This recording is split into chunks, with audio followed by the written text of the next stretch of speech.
яғни өзімнің мамандығым аяқ киім жасау саласы болып табылады. Осы разборға қандай мақсатпен келдіңіз?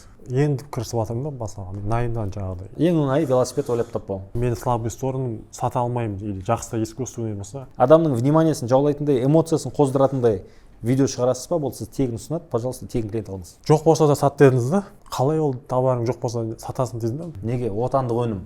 Или бізде гарантия бар. Біздің стелькамыз мынандай деп. То есть қорыта айтқан кезде бастапқыда лучше алып сатқан дұрыс. Берекесін берсін. Іске сәт. Тағы сұрағыңыз бар ма? Ассалаумағалейкум. Сіздер Ислам Бурхан YouTube каналына қош келдіңіздер. Бүгін бізде разбор, қаржылай разбор. Қатысушы адам кәсіпкер емес, найымда жұмыс жасайтын адам.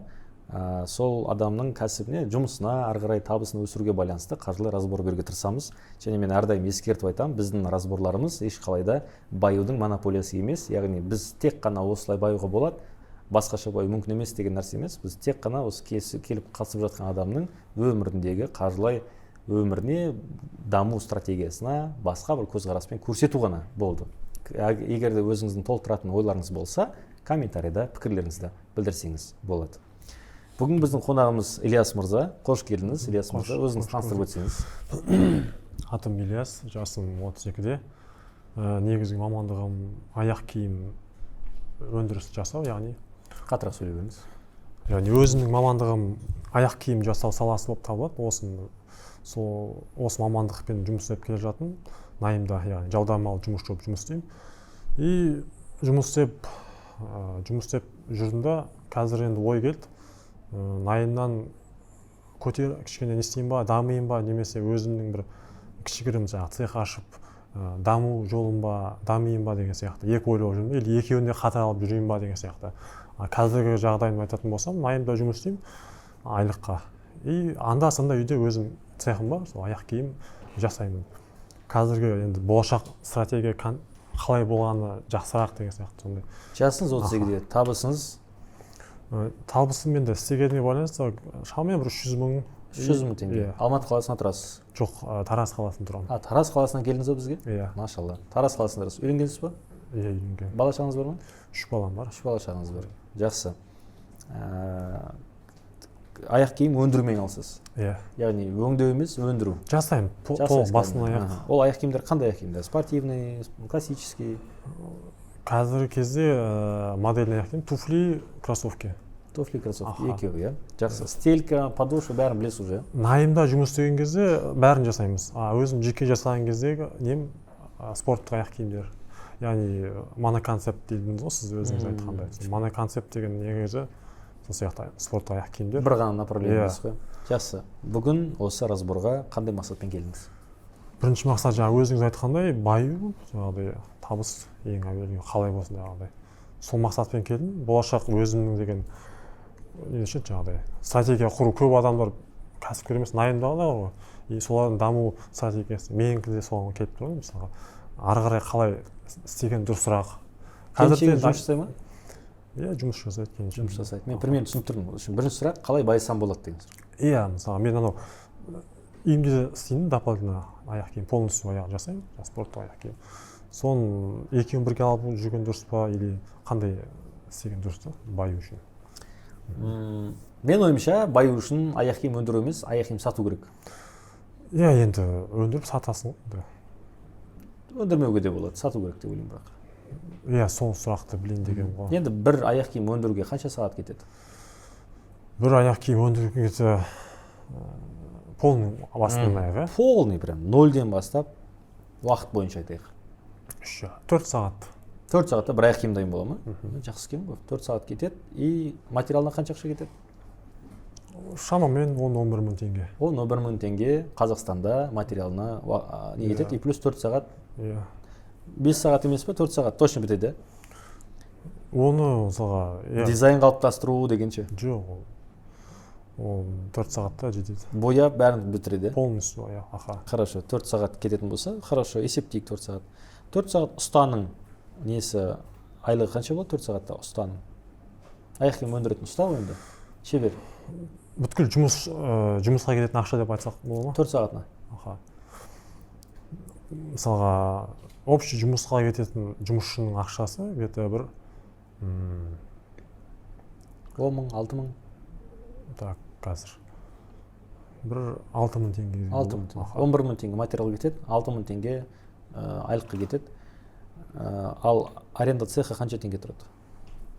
Цех па, қазіргі жағдайдан ба, үйде ғой, өзім үйде. Үйде өндіре бересіз, иә? Допустим, үйде емес болса, бір подвал жер болады примерно, цокольный этажда болады. 250 мың сондай ғой енді примерно, 150 мың, 250 мың. Цех па? Иә.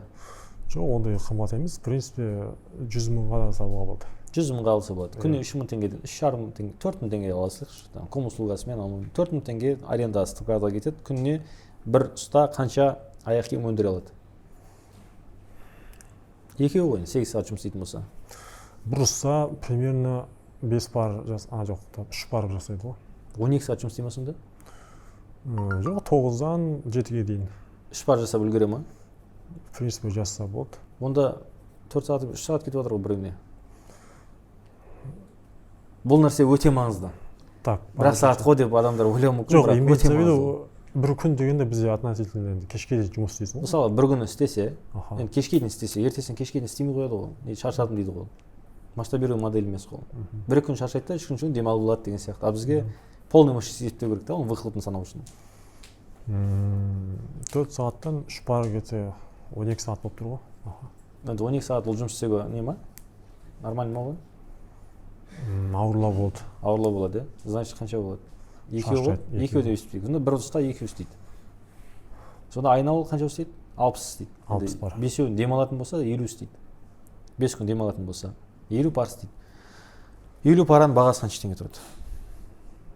Бір пар где-то бастапқы баға где-то бірге бір 25 мың теңге. 25 мың теңге. 25 мың теңгелік аяқ киімді бірге бір емес қой, қалай бірге бір болып тұр бізде?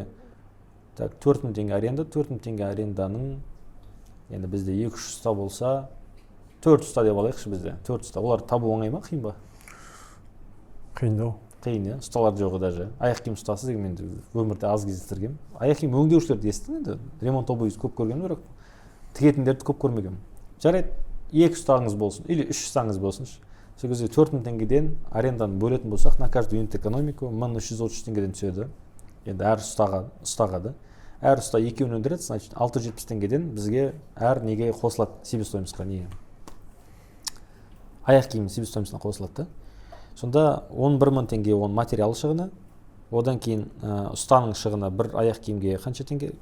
6 мың теңге, бір аяқ киімге. Онда 17 мың теңге болды ма? Одан кейін оның үстіне 670 теңге арендан қосамыз. Одан кейін кейбір возвраттар бар, брактар бар. Анау тағы 1000 теңге қоссақ, сонда 17, 18, 19 мың теңге себестоимость болып тұр ғой бізде. Сол затты сіз 25 мың теңге сатасыз қой, получается. Да. Сатқанда мен андау енді кірісіп жатырмын да басқа, найымдан жаңағыдай. Жарайды, хорошо. Енді 25 мыңға сататын болсақ, бұл модель болып қалады. Неге? 6 ақым маржа қалады да. 6 ақым маржаның ішіне не отырады? Ол сіздің ішіне сіздің айлығыңыз отырады, көмекшіңіздің айлығы отырады. Ол бүкіл маркетинговый расходтар отырады, ол Каспийдің проценті отырады. Ол жерде складтағы сатылмай қалған заттар отырады. Яғни неликвид деп айтамыз біз. Сол заттар ол 6 мың теңгеге сыймайды. Значит, ол 25 мыңға сатылмау керек. Ол қаншаға сатылу керек? 35-40 мыңға. Кемінде. Кеміндегі баға аяқ киімге 1 к 1 емес негізі. Қарақбай деген блогер қараймыз ғой, ол айтады да, аяқ киімге бірге бір қойып сатайық деген әңгіме. Бірге бір сатып бизнес тірі жүрмейді. Ол сен бірге бір сата аласың, только в одном случае. Оптовик болсаң да.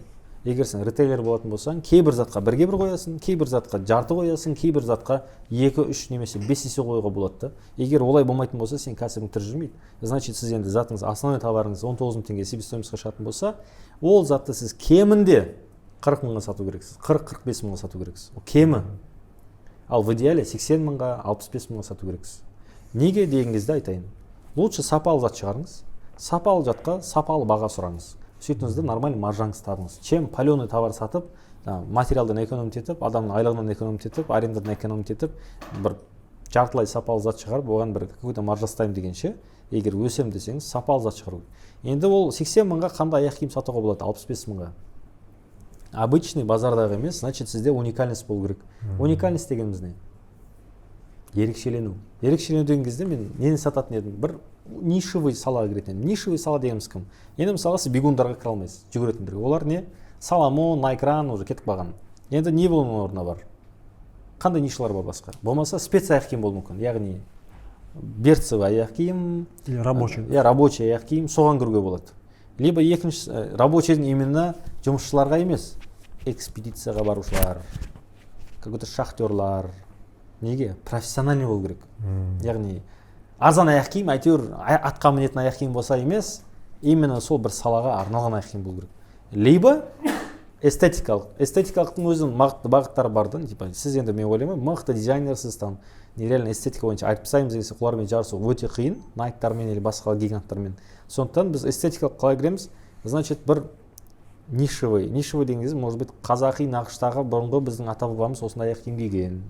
Сандалийлер типтері деген сияқты соларға кіруге болады. Егер де өндіруші ретінде дамимын десеңіз. Бірақ негізі менің пікірім өндіріп басқартып керек емес. Енді өзіңіз ойлаңыз, бір ұста екі аяқ киім шығарады, екі ұста 100 аяқ киім шығарады айына. Енді 100 аяқ киімді сіз сатасыз, допустим, 40 мың теңгеден. Сонда 100 аяқ киім 40 мың теңге, 4 миллион теңге оборот. 4 миллион теңге обороттың ішінде сізге қалатын 1,5 миллион теңге ол потолокты.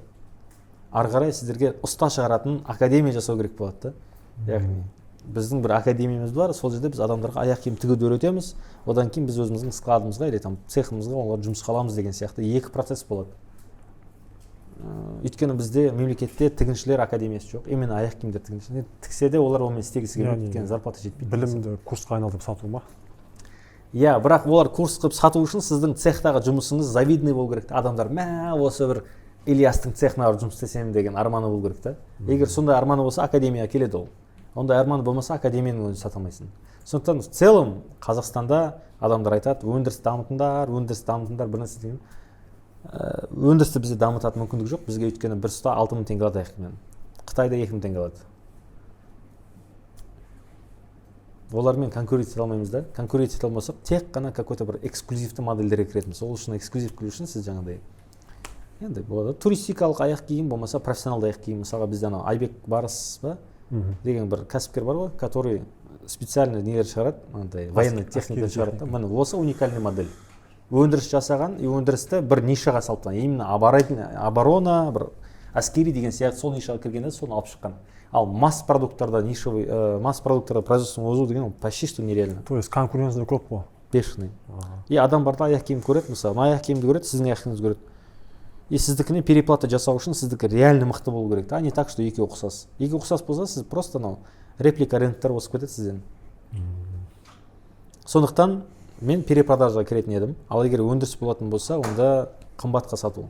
Мысалға, Қазақстанда мен білетінім, мысалы, шапандар бар, Мырза шапан деген жақсы сатады. Жақсы бір тағы бір екі шапандар сататындар бар. Мысалы, қазақи тағы Луи Виттон сияқты чемодан сататын бір компания бар еді ғой. Аты есімнен шығып кетті. Қандай еді? Бизнес-центр Жібек жолында 3-ші этажда ма, 4-ші этажда орналасқан. Қазақтың Луи Виттон сияқты. Мұқажан мысалға да, өте мықты бренд ретінде мықты. И ол чемодандарына әжектер баға сұрай алады, сумкаларының. Почему? Потому что уникальный ниша табылған. Қазақша эстетикамен былай жасаған. Мысалға тағы да сондай. Кофейня ашылды, бірақ қазақи уникальностьпен кірді да, ол қымбатырақ маржа көріп отыр деген сияқты. Солай болмаса алып шығамайсыз. Не обязательно только қазақша. Можно делать там National Geographic сияқты бір какой-то бір направление алуға болады. Мысалы, North Face-тің енді білесіз ғой, The North Face деген направление, олар чисто тауда алған болды. Горная экспедиция, горное направление. Сен тек қана осы климатический не аласың, киім аласың. Жалпы сол нишевыға кіру, либо ондай ғылыми негіз болмаса, онда тек қана біз сияқты обычный тупой бизнес алып сату. Соны жасайсыз. Мысалға бір жақсы продукты жасап, например, аяқ киім ғой, мен слушай. Сату, искусство сатумен өткізуші мысалға мен слабый сторону сата алмаймын или жақсы искусство болса, олай қалай болады? Например, кішкене сату қабілетін айтасыз ғой. Иә. Может, менде сату қабілеті. Енді сату қабілеті мықты болса, максимум қанша штук саласыз? Максимум 100 штук сата аласыз да. Енді 100 штук емес, ой, ұсталарды көбейтуге болады, ай бүйту керек. Мысалға да, ұстаңыз бар. Ұста айлық алады, 300 мың, 350 мың теңге айлық алады. Ұста күніге бір аяқ киім шығарып жатыр. 1 жыл шығарып жатыр. Сіз сатып жатсыз, әдемі сатып жатсыз. 2-ші жыл шығарып жатыр. 3-ші жыл не істейді ол? мазасы кете бастайды. И аяқ киім несі бұзыла бастайды? сапасы Сапасы бұзыла бастайды. Сапасы бұзылғаннан кейін клиент айтады, былтыр мен сені алып едім, күшті аяқ киім болып еді, биыл не болып жатыр? Что-то биыл не очень болды, Ильяс уже қуып кетті, ақша құнығып кетті дейді да, ол келесі жылы алмай қалады. Келесі жылы алмаса, келесі одан кейінгі жылда алмайды да. И сізде продажа кете бастайды. И сіз масштабировать ету үшін именно производствода керек нәрсе ол сату емес, керек нәрсе стандарт. Стандарт производство болмаса, ол масштабировать ете алмайсыз. Мысалға ресторандарда Қазақстанда ашылады, мысалы өте үлкен ресторан ашылады, жақсы качать етеді, жарты жылдан кейін өшіп қалады. Неге? Тамақтың сапасы кетеді, яғни повар ауысады. А поварлар кімдер олар? Текучка өте көп адамдар ғой, білесіздер ме? Яғни повар, мысалы енді официанттар, енді олар сезонный работаға келеді, жазғы каникулда істеп кетемін, или там неде істеп кетемін дейді, кетіп қалады. Официант сен үйретпесең, яғни былай қарсы алу керек, былай саты шалып, блюдоны шығару керек, оның мынандай бағасы мындай, осы консультация бермесең, әр официант әртүрлі обслуживание жасайды. Бір күн сен келесің, сен күшті обслуживание жасайды. Екінші келесің, саған бетіңе түкіріп береді. Бір рет бетіңе түкіріп беремін, болды, екінші рет келмейсің сен. Ал онда ықтималдық көбейеді, когда текучка көп. Текучка көп и стандарт жоқ. Сондықтан мен ойлаймын, любой бизнеста енді сапалы бір уровень ұстап отыру үшін стандарттар мен регламенттер керек. Регламенттер болмаса, адамның настроениесіне байланысты аяқ киім шығады. Аяқ киім настроениесіне байланысты шыққан болса, оған уже клиент бірде разы болады. Бірде разысыз болса, екінші рет алмайды. Ұсынбайды басқа біреуге. Ол дамымайды. То есть менде қазір фишкалар болу керек қой, егер өзім істейтін болсам, иә, там қазақи там или там. Ол бір сатуға байланысты. Енді стандарттарға байланысты екінші болу керек. Яғни тек қана мынандай былғарымен жұмыс істейміз, тек қана аппаратпен жұмыс істейміз. Оның угол мынандай болу керек деген секілді сіздің кез келген ұстаңыз басын қоспай автоматты түрде сол аяқ киімді анау алдыңғы мықты ұста сияқты бірдей жасап шығару керек. Рецепт сияқты ғой. Яғни сапаны ұстап тұру. Иә, сапаны ұстап тұру. Бірақ маған тиімдірек алып сатқан да. Мен солай ойлаймын. Ол менің пікірім, обратно келіспеуге болады. Көп нәрсені енді көрдіңіз ғой, например. Иә, мен ойлаймын, ең оңайы көбірек қой мысалы. Иә, ең оңайы велосипед ойлап таппау. Велосипед ойлап керек емес. Адамдар ақшаны қалай тауып отыр? Алып сату арқылы. Алып қайдан? Турциядан, Қытайдан, Бішкектен алады да сатады. И сол арқылы үстіне маржасын көп ақшасын табады. Өндіріске уақыт құртпайды, цехқа ақша құртпайды, ұсталарға ақша құртпайды, басын ауыртпайды, только өзінің бір точкасы бар, алып келді, склады бар, сол жерде сата береді. И олар дәл жаңағыдай ешқандай күш жұмсамай өндіріске тек сату арқылы пайда табады. Ал сіз өндіріске де күш жұмсайсыз, сатуға да күш жұмсайсыз да, екі жаққа шашыласыз. Сондықтан әркім өзінің жұмсай алысы керек, завод өндіреді, сіз сатасыз. Солай мен дұрыс деп ойлаймын. И то ол да моноконцепт. Сатқанда да моноконцепт стратегиясын ұстану, иә? Иә, моноконцепт дегенде мысалға әртүрлі нишаға өтпейді. Иә, мысалға там горный аяқ киім мен туфлилер сатып кетпейсіз да. Мысалы, көп байқаған шығарсыз, туфли сататын магазин спортивный сатпайды. Спортивный сататын магазин спортивный сатады деген сияқты. Сондықтан клиент сізбен келгенде бір запросын ғана шешу керек қой, бірақ бір запросын четко шешу керек та. Ал көбісі қалай жасайды? Көп запрос дейді, бірақ көп запросты четко шеше алмайды да. И соңында ешқандай запрос шешпейді, значит клиент келмейді. Егер де мысалға товар турецкий мен сапасы бірдей болса, ну бағасы арзанырақ түссе, ондай кезде қалай?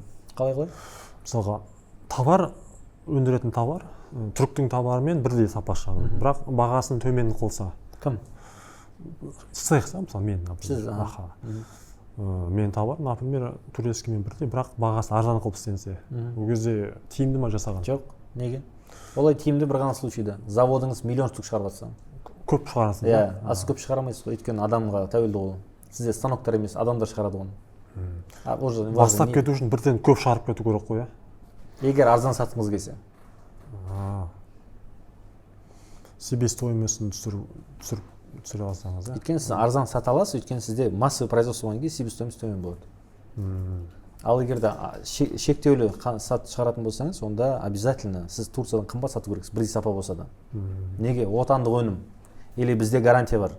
Біздің стелькамыз мынандай деп сапасы бірдей болса да, сапасы артық қылып таныстырасыз. Оны көрсетпеген жерін көрсетесіз.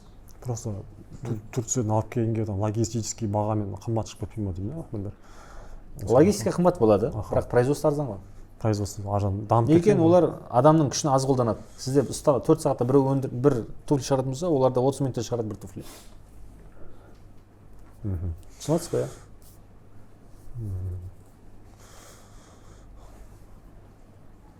Жалпы түсінікті. Негізі алып сатарлық тиімдірек. аяқ киімде тиімді деп ойлаймын. И услугаларды қоса берсе болды, там Қандай? аяқ киім ремонттау деген сияқты. Мен қолдамаймын. Қолданбайсың. Неге? Табыс алып Екі түрлі келеді. неше ғой?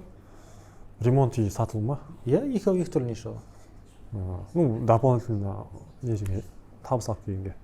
Давайте онда қосымша субарендамен айналыссаңызшы. А, Одан кейін там андай болады, қосымша табыс ретінде біреудің итін выгуливать болады да. Сізге задача қандай? Әртүрлі жерден капит етіп тұр ма или баю ма? Егер баю болатын болса, бір нәрсемен айналысыңыз. Егер әр жерден капит етіп тұрсын деген. Деп капит етіп тұрады да. Бірақ баймайсың да. Сол сияқты онда бірнеше айналысуға болады. Анау адамдар ғой, білесіз ба? Обедте мына жұмыста, после обеда мына жұмыста, на кәсіпте сөйтіп анау бір там, не знаю, там бір щебень бойынша звондап жатады, мына жақта бір басқа нәрсе бойынша звондап жатады.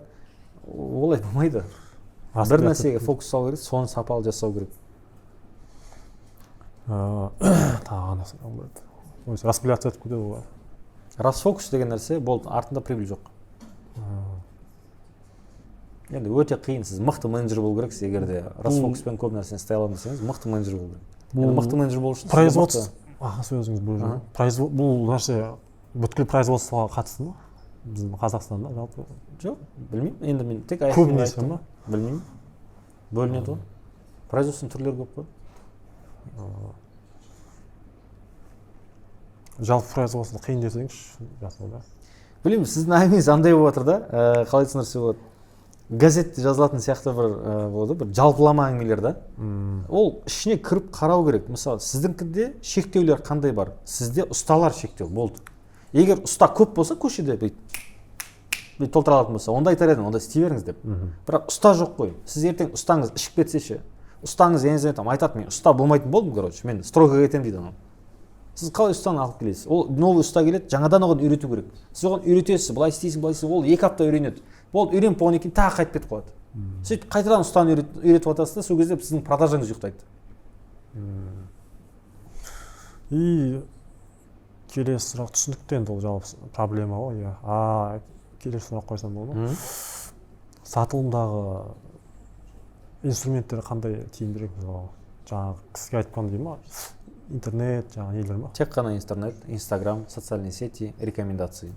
Сіз резонансный видеолар создавать етіп үйрене алу керексіздер. Бәріңізге қатысты, таргетпен сатам, анау деген әңгімелер жақсы, иә, бірақ алысқа бармайды.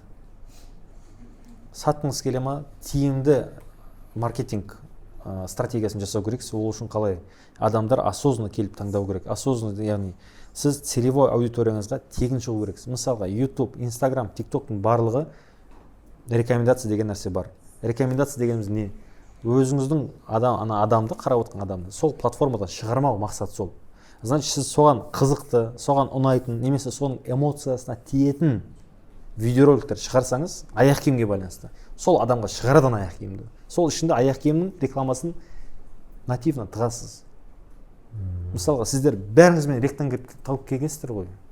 Біреуіңіз таргеттен танып келген жоқсыз ғой. Или көшедегі объявлениеден көрген жоқсыз. Андай бір билбордта тұрған жоқпын мен. Тегін, яғни тегін адамдар, яғни адам емес, адам Ларри Пейдж неде? Ларри Пейдж қайда еді? Сергей Брин дейікші, ладно, Гуглда, Ютубта, одан кейін кім? Инстаграмда кім? Цукерберг, одан кейін қайсысын айттым? TikTokта енді жаңа бір китаец дейікші, условно да. Бәрі сізге қызмет етіп отыр. Партнерсыздар. Енді бәрімізге ғой енді. Нормальный контент шығаршы дейді, мен сені тегін рекламировать етемін дейді. Ақша төлемей ақ қой болды дейді. Главное, адамдарды сасаң болды дейді. Адамның вниманиясын жаулайтындай, эмоциясын қоздыратындай видео шығарасыз ба, бұл сіз тегін ұсынады, пожалуйста, тегін клиент алыңыз. Осылай стратегия болмаса, мен ойлаймын, ол долгосрокта сен выживать етпейсің. Таргеттің бағасы қымбаттай береді. Неге? Өйткені байқасаңыз, адамдар қазір өзінің персональный информациясын бергісі келмейді. Білесіз қана, новый приложение скачать етесің, кіргеннен кейін разрешить деген бар, немесе запретить деген бар. Яғни өзіңіз қандай неге кірдіңіз, не қарадыңыз, оны тексере алмайды, яғни персональный данный. Сол бойынша Марк Цукербергті үлкен сот болды, неде Америкада, білесіздер ма? Верховный суд Марк Цукербергті соттады. Неге соттады? Оказывается, олар персональный информацияны жинаған адамдар. Сөйтіп, кішкентай балалардың несін, ақпаратын біліп алып, какой-то кибер атака жасағанда, ана балалар суицид жасаған. сөйтіп сол ақпаратты білгеннен кейін уже резонанс болды да, Цукербергтің басына қойып ограничение қойып тастады. И оны ограничение не только Фейсбукқа, вообще бүкіл приложение қойды. А бүкіл приложение атасы қайда? Бәрі Америкада зарегистрированный. И олар міндетті сізден сұрауға, сенің ақпаратыңды қолдансам бола ма деп. Адамдар жоқ дейді сразу. Яғни соған айтуға ұмтылады, көп адам рұқсат бермейді.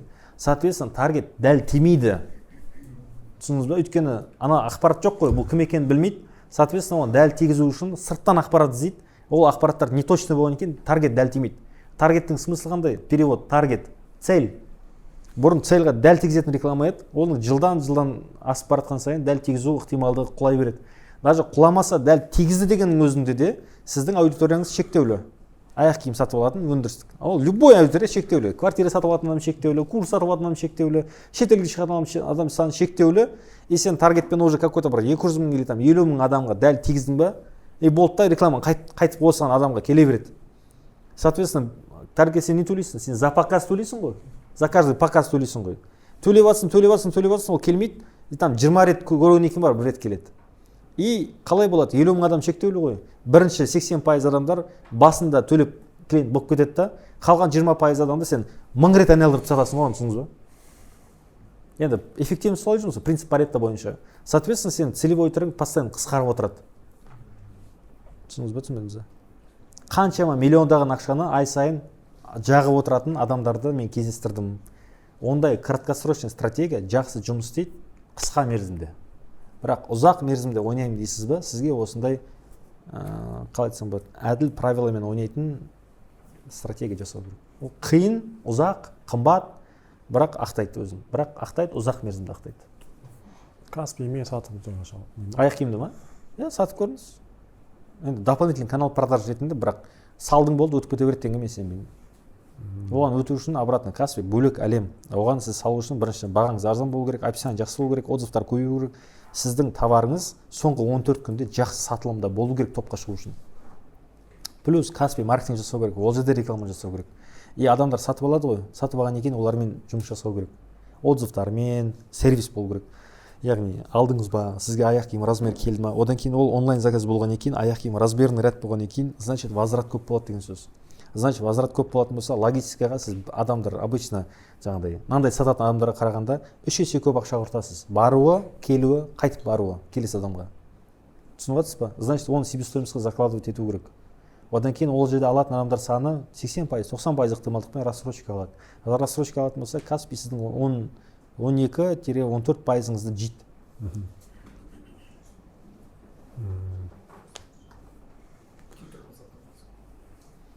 Жалпы зерттеулеріңізді жүргізе берсеңіз болады. Сол Instagram, TikTokта рекламаға шығып сатыла берсеңіз болады. Қосымша канал ретінде сату каналдары бойынша зерттеу жұмыстарын жүргізіңіз, финансы бойынша зерттеу жұмыстарын жүргізіңіз, бизнес біліміңізді арттырыңыз. Енді постепенно болатын нәрсе ғой. Мысалы, қазір сұрақтарыңызды андай да, қалай айтса болады, жақсы.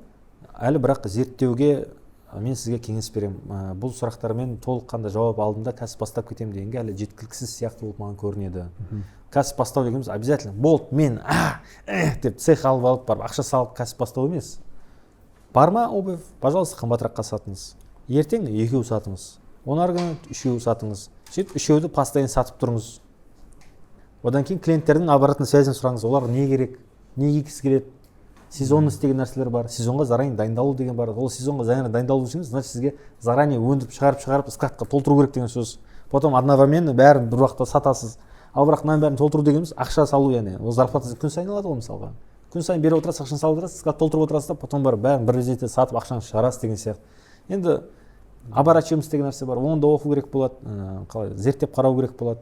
И барлығы постепенно болады. Өзіңіздің осы бисмиллямен шаг за шагом жасаған абзал шығар. Біздің де мысалға бүгін 3-ші разборымыз. Мен қалай болады, ол бізде просмотр жинай ма, адамдарға ұнай ма, ұнамай ма, мен білмеймін. Мен бірақ жаңағыдай қалай дейді, амалымды жасап жатырмын.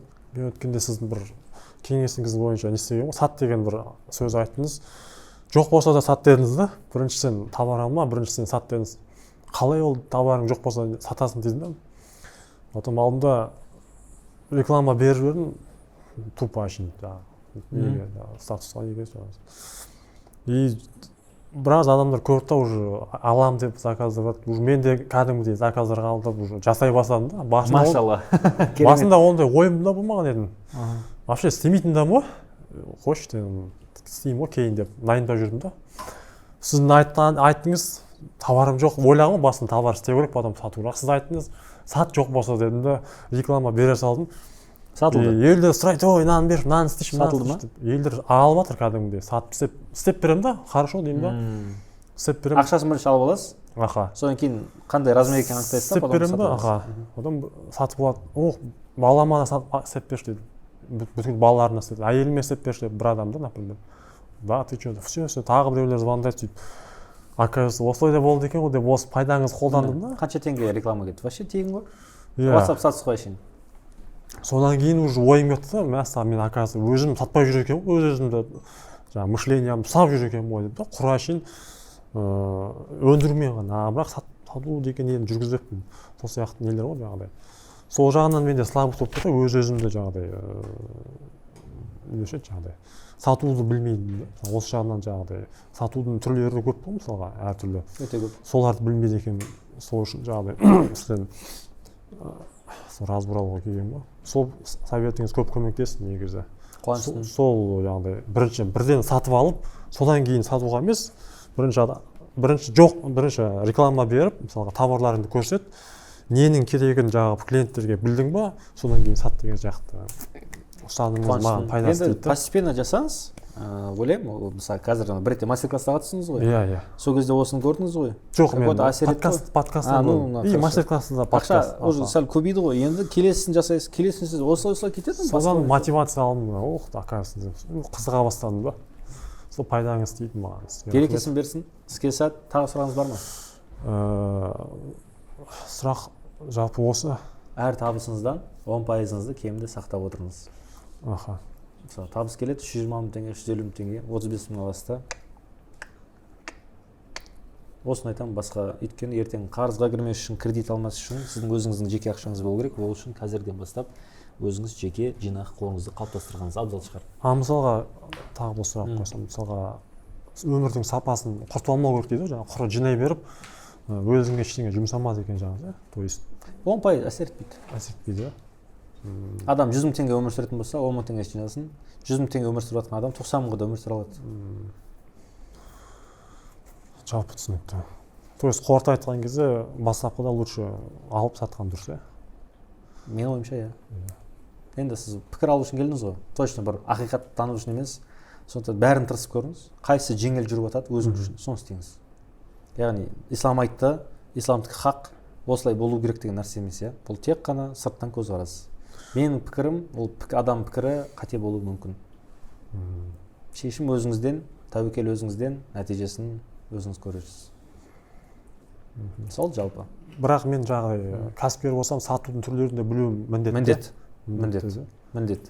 Сату білмеймін, қаяқтан ақша келіп жатыр білмеймін деген әңгіме өтірік болмайды ол. Ақша келмейді онда. Сіз өзіңіз полностью білу керексіз. Қалай сатамын, қалай оны есептеймін, қай жерде қандай конверсия жүріп жатыр, қай жерде тиімді сату, қай жерде тиімсіз сату. Оны білмей, енді білім постепенно арта береді ғой. Но мен ойлаймын, білу шарт.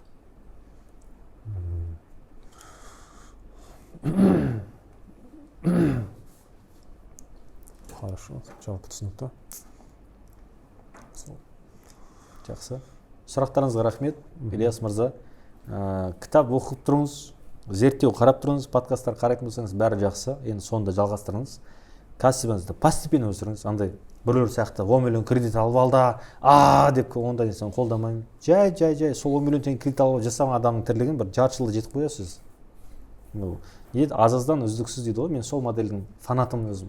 Кредитке жолаудың, біреуден қарыз алып, деп асығудың құптамаймын қатты. Жаңағы қымбат сату деген инструмент ол қандай? Например, товарын қымбат сат деп айтады кейде. Ол қандай, қалай істесе болады мысалға? Потребность анықтау керек. Клиенттер не нәрсені қалайды? Аяқ киім не нәрсе? Біріншіден денсаулық болуы мүмкін, яғни ортопедиялық бір нәрсе деген сияқты да. Екіншісі эстетикалық. Значит, сіз басқаларға қарағанда сіздің аяқ киіміңіз әдемі болу керек. Екіншіден мүмкін ортопедиялық ерекшелік көру. Екеуі бірге жүруі мүмкін, бөлек те жүруі мүмкін. Яғни кейбір товарлар, мысалға люксовый брендтер, мысалы Louis Vuitton, там Gucci, аяқ киім кисең кие алмайсың. Даже мынанда мысалға, Keton деген бір бренд, бұны кигенде мен Nike киген жақсы көремін болған қарағанда. Мен именно Nike'дің именно ступинатормен біргесін аламын да. Ол маған қарағанда Nike дұрысырақ. Бірақ мынау Nike'дан 4 есе қымбат. И бұлар не істеген? Бұлар эстетиканы алған. Ал Nike ол нені алған жаңағы? Сапаны алған. Яғни аяқ киім, ортопедияны алған. Ортопедия деймін не дейді? Анатомиялық жағын. Анатомиялық жағын алған, иә. Ал мынау эстетикалық жағын алған. Екеуін де бірге алуға болады деп ойлаймын. Бірақ бірге алмасаңыз да жарасады. Бірақ екеуіне де адамдар дополнительно ақша төлейді. Кішкентай балаларға мысалы ортопед жаңа анатомиялық дұрыс аяқ киім алсаңыз, жасасаңыз, мен ойлаймын, оны басқаларға қарағанда қымбатырақ сатып аласыз. Мысалы обычный китайский магазинде 12 мың теңге тұрады аяқ киім, сіздікі может 35 мың тұруы мүмкін да. Неге дегенде, балаңның табаны дұрыс қалыптасады. Ертең пластосопия болмайды. Дұрыс шагать етеді. Тізесі, бүйрегі, белі айнымайды. Мысалы неше түрлі адамдар бар, который дұрыс емес баласы аяқ басқанның кесірінен неше түрлі массажға немесе қиын жағдайларға түсіп қалуы мүмкін. Соның алдын алу үшін дұрыс аяқ киім кигіз деген секілді әңгімемен баланың денсаулығына қатысты потребность жабуға болады. Сол үшін қымбатырақ ақша алуға болады. Мысалы бұл. Сонда оны мен түсінік алу үшін мен ойлаймын көбірек кітап оқу керек. Как минимум мысалға продавец обуви деген кітап бар. Оқығансыз ба? Жоқ, оқыған жоқ.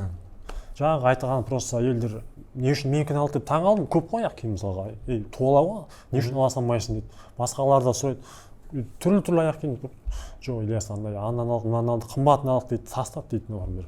Сен істеп берші дейді маған. Істедім, ырза болды да тағы уже не істеп бастады. Оказывается, мен үшін құрып жүрмін десе. Машалла, керемет. Енді просто keep going, яғни продолжайте это делать. И осы заказдар қабылдай беріңіз. И күндік мысалы отчетыңыз болады, айлық отчетыңыз болады. Айына мысалы 60 пар саттым, 100 пар саттым, 120 пар саттым, 140 саттым, 180, сөйтіп кете бересіз.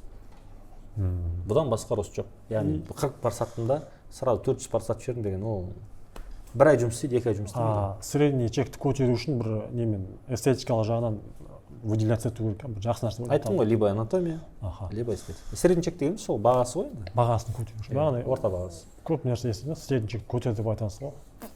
Өйткені табысқа әсер етеді. Сол жалпы. Жақсы, бізге қонаққа келгеніңізге рахмет. Сізге береке берсін. Мінекей даже Найымда да осындай түрлі өсу мүмкіндіктері бар. Кімде Найымда жүрген болса, мен сіздерге пайдалы болды деп ойлаймын. Ильяс мырзаға тағы да бір қосар өзіңіздің ойларыңыз болса, комментарийда пікірлеріңізді бөлісіп кетіңіздер. Біздің каналға тіркеліп, лайк басып, басқа видеоларды қарап отырыңыз. Келесі видеода кездескенше, Ильяс мырза, сізге рахмет. Сізге рахмет. Істеріңізге берекесін берсін.